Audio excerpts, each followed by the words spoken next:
You are now listening to About That Business, hosted by Rom Wills. Rom Wills is an entrepreneur and personal coach who has helped people reach their fullest potential personally and professionally. Take it away, Rom.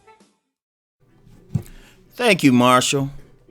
How blacks should handle situations like the Starbucks incident. Now, this may be a little late, but I wanted to address this. As far as that infamous incident at Starbucks in Philly, where the white manager called the police on two black men who were just sitting there. I mean, other witnesses said so. Now, it got more interesting because, at first you would think, okay, they called the police, had them arrested, like they were sitting there for hours, but they were just there for 2 minutes. And see, that was a big problem because you get some people trying to be like, well, they should have bought some, they did all that. But yet, people routinely go into Starbucks and just sit there, be getting on their Wi-Fi, whatever.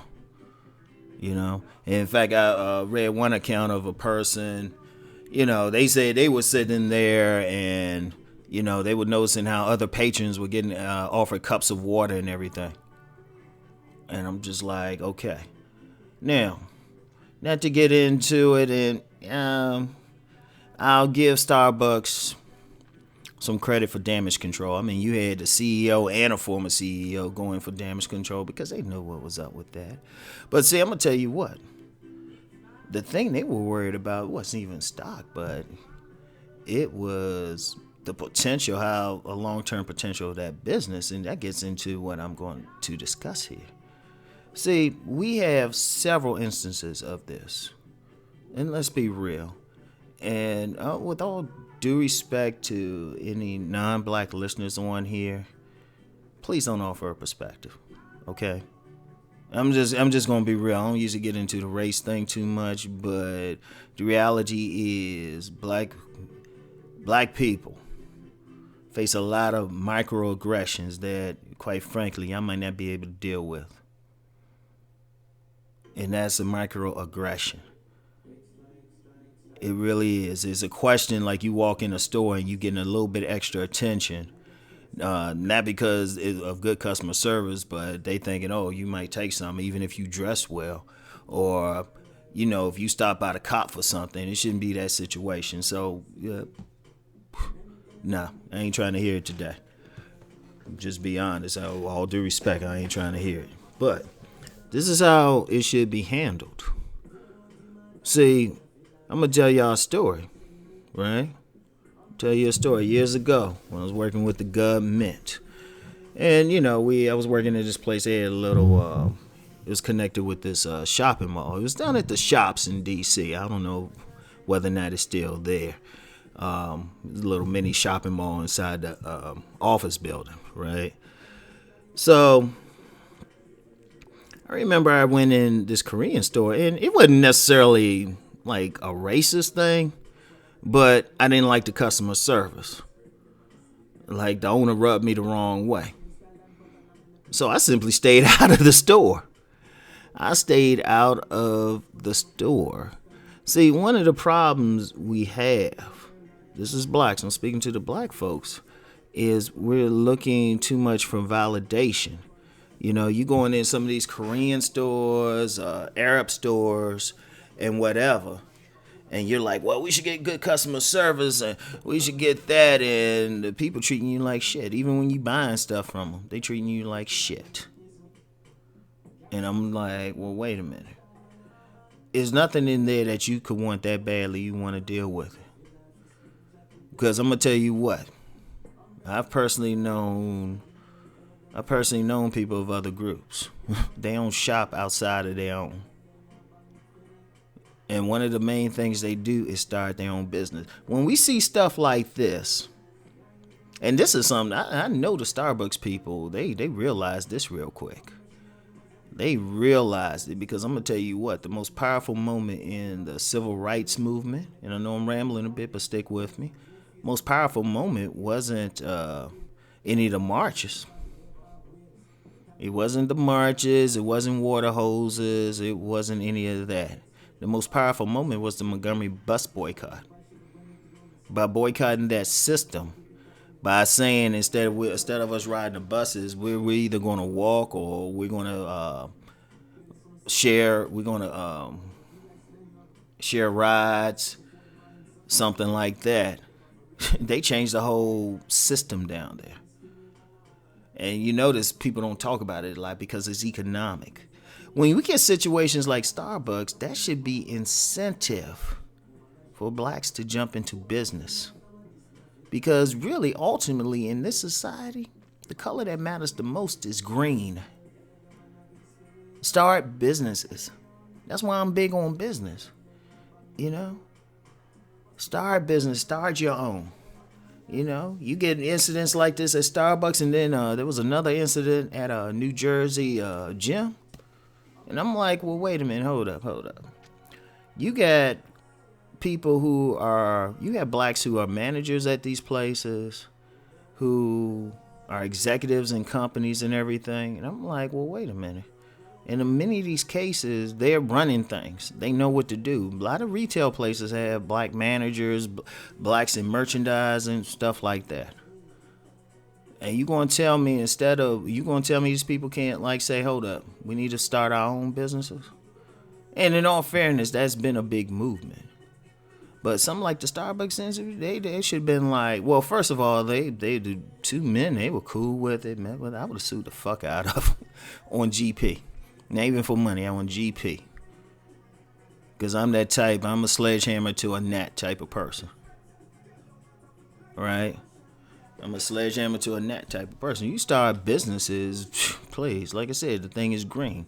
And I'm going to tell you what, with blacks starting more businesses and getting that mindset, other people, if you got a good product, people will support you.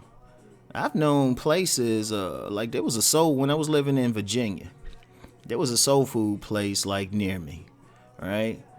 And, you know, I used to go there for lunch, but I had to stop doing that. Now, this is a soul food place, black owned, nothing but black employees. You couldn't get in there for the whites. In line, out the door. You know?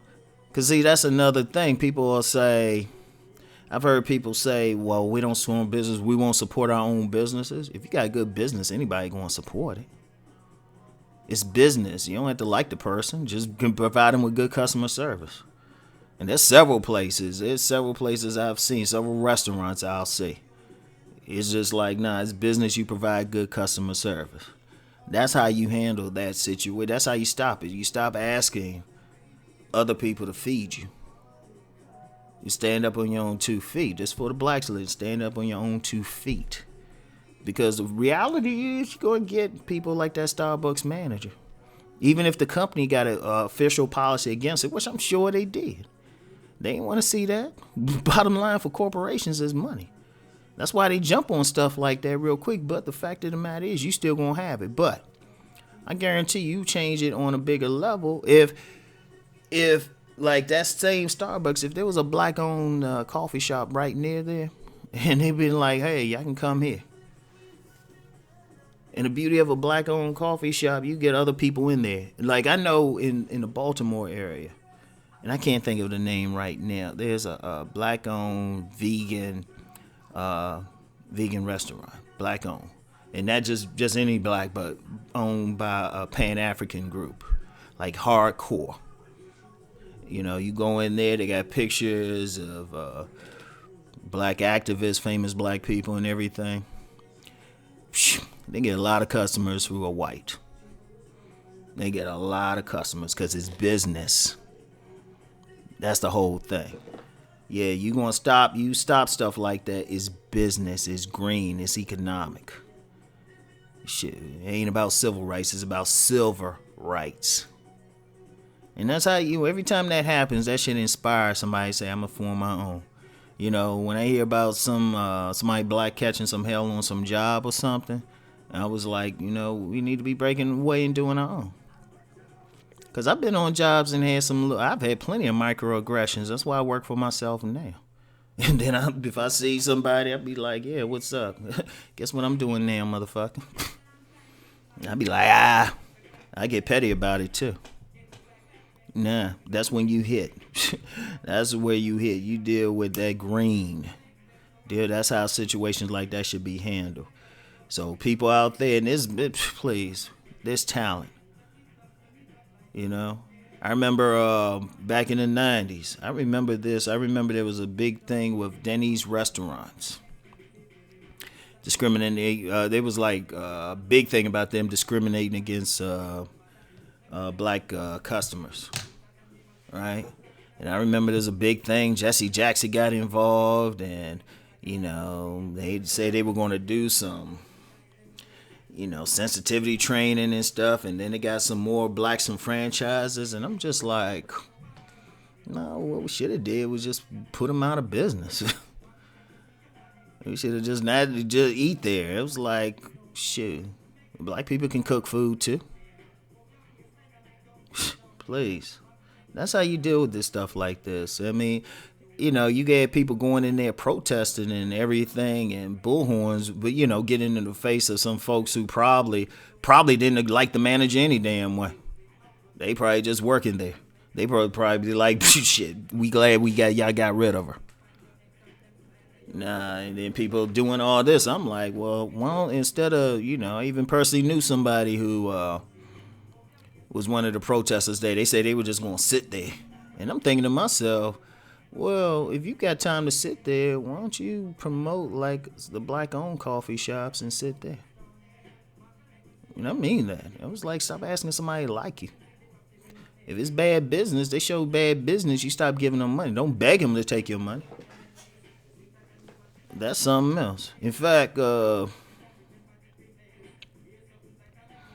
yeah, I'm going to do something else on that. I'm going to do something else because they're begging somebody to take your damn money and stuff is crazy as shit to me. So, anyway, that's it for now. I'll talk to y'all later. Yeah, y'all know what's up. Go make that money.